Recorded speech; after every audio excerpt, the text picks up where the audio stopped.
one of the takeaways from the 2024 election that we've talked about that a lot of us on the left have been contending with is that we need to make more of an effort to pay attention to, confront, and reach out to the audiences of your sort of bro podcasts, right? Because that made a big difference in the election.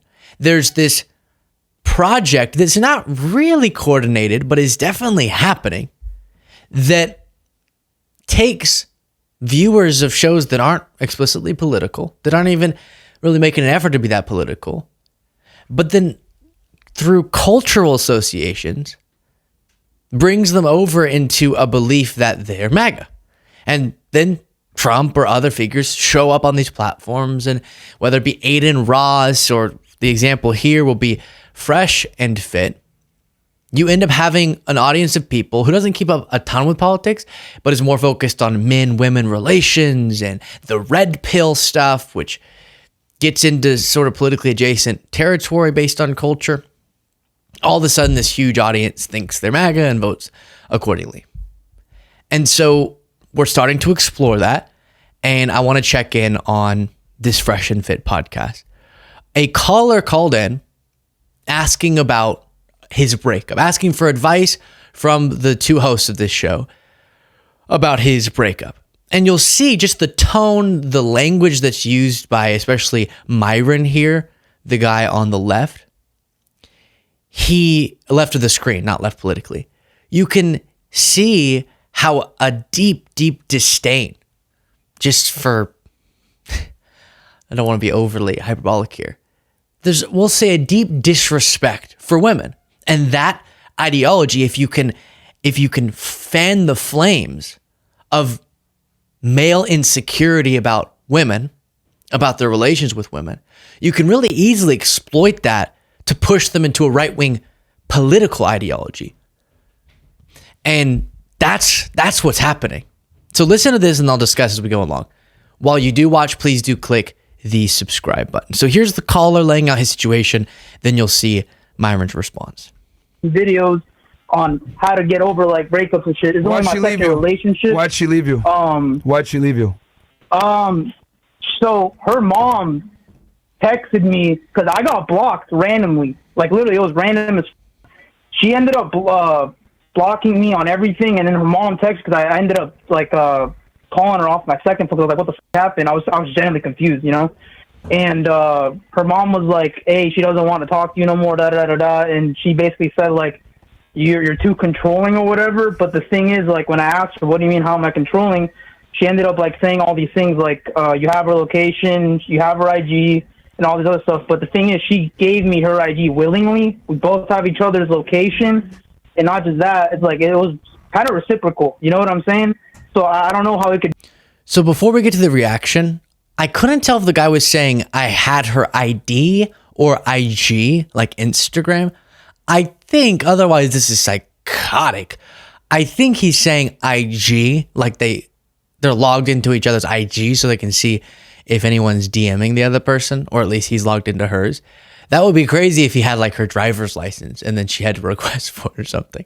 Be controlling. And then she said that I overheard a conversation with you guys and you told her not to wear something because she was going out with her friends. And I told her not to wear that. And she didn't like tell me like she didn't backtalk me. She's like, "Oh, okay, no problem." And she like just changed her shirt. But the thing is, it was like confusing because I know her dad, and her dad would even check her like, you know what I mean? Like, her own father would tell her, like, you can't wear that. But apparently, he had a problem when I did it. So because she said it's not just me, it's my husband, too. So I was like, okay. Like, can I just talk to her? And obviously, I never really how old are you, bro? That chance. How old are you? I'm 23. I'm in college. And I want to be a fireman. And how old is she? She's 21, sorry. She wants to be a bro. Pretty much. It's over, nigga. Yeah. She wants to be a she wants to live her life, as they would say, and quite frankly, you don't have the sexual market value and pull to be able to tell her what to do. That's what it is. And her family had to get involved because more than likely you might have exhibited some characteristics that made her feel unsafe or whatever. Because it's being muted out by them, I guess, for term of service. Let me just once say so that you know what the word is that's being used, especially for our podcast listeners. He's saying that she wants to be a quote unquote slut. And then other words as well, whore and all the different words. So that's his immediate response. Oh, let me just think of the worst conclusion based on the worst derogatory articulation of that conclusion and toss that out to this caller. A little bit further than I'll give you my reaction. Maybe, but the reality, bro, is that you're not that nigga yet. So you can't be telling her what to do, and she wants to be. So that's what Also, it is. the day that she blocked you, she probably won't. Can I just clarify something real quick? There's no clarification. She wants to be a whore, bro. It's very simple. She wants to be a hoe, and she doesn't like the church trying to impede her from being a hoe. So I don't know why you're even worried. Yo, shut the fuck up when I'm talking, man. Like, is calling for advice. We're telling you guys what it is, and then you guys want to, let me clarify my position, which doesn't fucking matter because it's already over. All right? So how about you listen? No, it's very simple. It's very simple. She wants to be a. She doesn't want to be your girl anymore. That's the easiest way to get over it because it was never going to work in the first place. Facts. All right? You were there as a boyfriend for a temporary amount of time. You've served your purpose. Now she wants to go ahead and live her life. That in itself should make it very easy to get over her because she doesn't want to be your girlfriend right now. So what would you do? You'd be with her and she'd be running around, having sex with other dudes, partying, having a good time. You'd be more miserable with her by your side. So I don't know why you're even, I need to get over her. The fact that she wants to be a should make it easy for you to get over her. No question about it. She literally wants to go ahead and live her life. That's why I called in, because I don't know what to do, bro. Okay, well, I told you what to do. You get over it because she wants to be a. She doesn't exist to you anymore.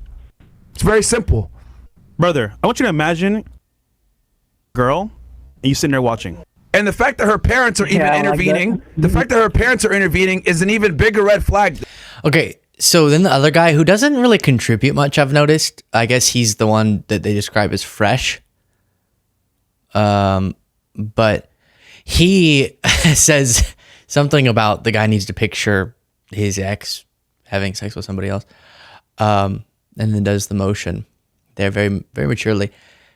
So listen, if this works, if this sort of content, when I watch a lot of their stuff, works for somebody, when I say we need to reach out and make sure we don't just allow these mass swaths of men to just be taken into the Republican Party by default culturally without even critically examining the two sets of policies. Like, if you're a man's man, as they define it, don't you prioritize the economy a lot? Like, aren't you supposed to care about economics and want a fiscally responsible government? Well, then, while both are very flawed, the Democratic Party has the better record on both economic performance whenever they're in power and debt and deficit issues. But that doesn't tap into people's insecurities or tap into their cultural perceptions and all these different things like this stuff does. And you can tell, while the advice that he ultimately gets to, which is get over it, that could be fine advice because it sounds like they weren't compatible, those two. The way that Myron, across the board, and I've seen other things, and we've covered, I think on The Grudge, him sort of like shaming a woman for aging. She was like a beautiful woman just above the age of 40, and he was like, oh, terrible. And he is teaching a bunch of young men, this guy being still in college, to approach relations with women in just such a derogatory, disrespectful, and disdainful type of way. Like jumping to the labels he did because the woman in that relationship seemed to end it because she felt like the guy was too controlling. Him getting a second phone to call her after he had been blocked and seemingly monitoring her in all these different ways and telling her what she could wear, in some relationship, that's not going to work. Okay, that's not going to work. And that might cause a problem. But for Myron, it has to jump right to, she's this, she's that. And again, teaching men that the cause of all of their relational problems is women being so flawed in all these ways. And there is this weird, they would dispute some of this. Like they say, no, but you have to, like you heard him say, you have to up your sexual value. So there's some personal responsibility. But then he really leans into, in other clips that we could review, a big part of his philosophy is one of the things I've been arguing a lot with the Moody's on The Grudge about, which is what is the right place for a man and a woman in the relationship. And a woman needs to be subservient to the man. And the man can ask for changes from the woman, but the woman shouldn't tone police or ask for relational changes from the man. And the woman needs to be doing this and that in the kitchen. And while all this seems like, wait, didn't we progress past such regressive ideologies? We didn't. So we need to stop ignoring them, and we need to explain to people why they're harmful. And one of the reasons I think I could explain in an interpersonal interaction with like a fan of Fresh and Fit is that even if their major concern is inceldom, for example, because a lot of these shows are driven by giving advice to people who may not be incels necessarily, which is involuntarily celibate, people who are not finding sexual partners, having difficulty doing that, but are adjacent to it at least, where they're struggling with women. And so then you can take the discontent they feel about that and direct it in a lot of different ways. In some ways it could be productive, in some ways it could be really, really harmful. And the women are just this and that is the more harmful way. And this population of people is being increased by women now being much more independent societally, as they no longer are socially pushed as much into immediately needing a man. They can kind of wait and find the right person. And that is inducing stress and inducing the incel characteristic for a lot of people that then these sorts of shows exploit. And it ends up pushing people towards right-wing politics. But again, how would I try to convince someone? If their big concern is trying to find lasting relationships, which sometimes is their concern, sometimes it's just, I want to bang a bunch of people, I'd let them know that this stuff doesn't seem to work that well. I can tell you, when your first reaction to a girlfriend saying you're being too controlling is, you must want to be a slut then. I don't think you're accurately describing a problem that's hers, but yours. We should be teaching people how to be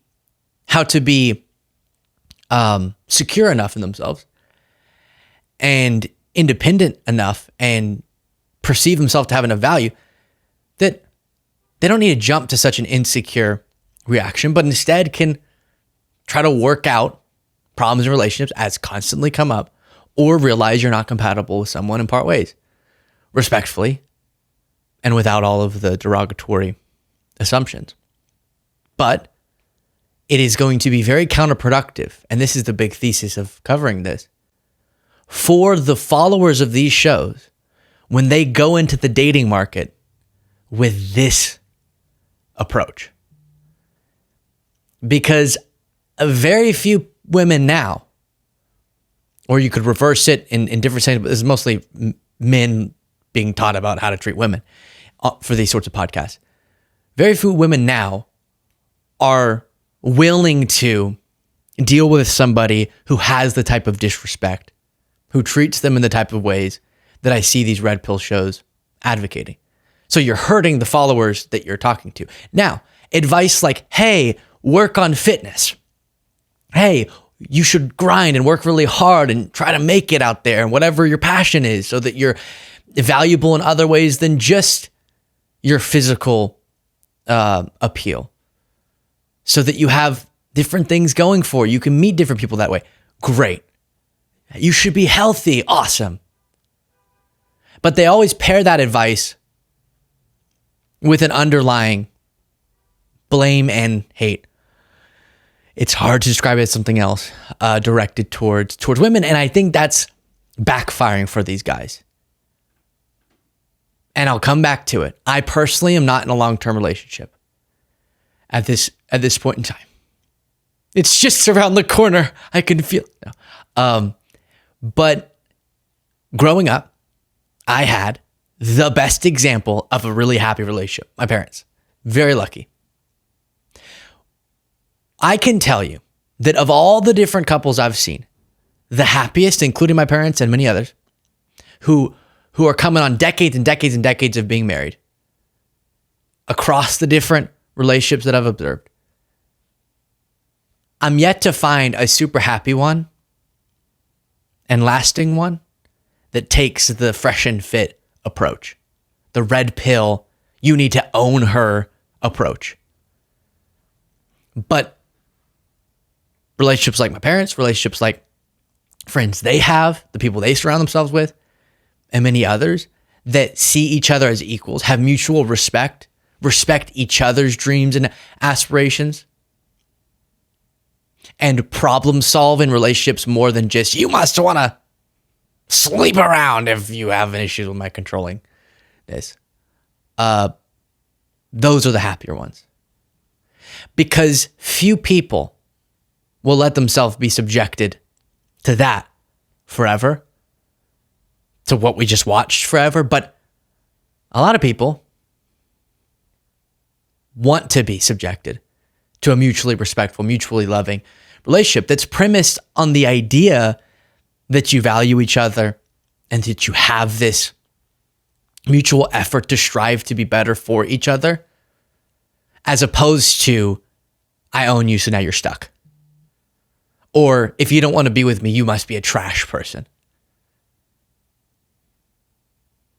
And this is something that I'm really exploring now on The Grudge. You can watch it. If you go to the front page of YouTube, to the podcast little section, you'll see The Grudge there. And I reference a lot because on this type of subjects, the place I'm talking about these issues a lot more than I ever have, really, because I haven't gotten to the cultural red pill, blue pill type stuff. But now I'm exploring it more. And there is a big pipeline from sexual insecurity and just identity insecurity among men to MAGAism. And I think some of them, through just logical arguments about what builds the best co-equal loving relationships and how they can approach women in a respectful way that also respects the man's ambitions. And it's not to devalue anybody. Like they're seeking to devalue women. We can just, what's the thing? Rising tide lifts all boats. We can just have universal respect. And I think can catch some of the people in that pipeline. That's my hope. If this sort of content interests you, let me know in the comments. But we definitely will be diving in more just because I think ignoring it has cost us. And I'll try to improve how I speak about it in a way that's not just making sense to all of you, but to someone who might be open-minded to this sort of language.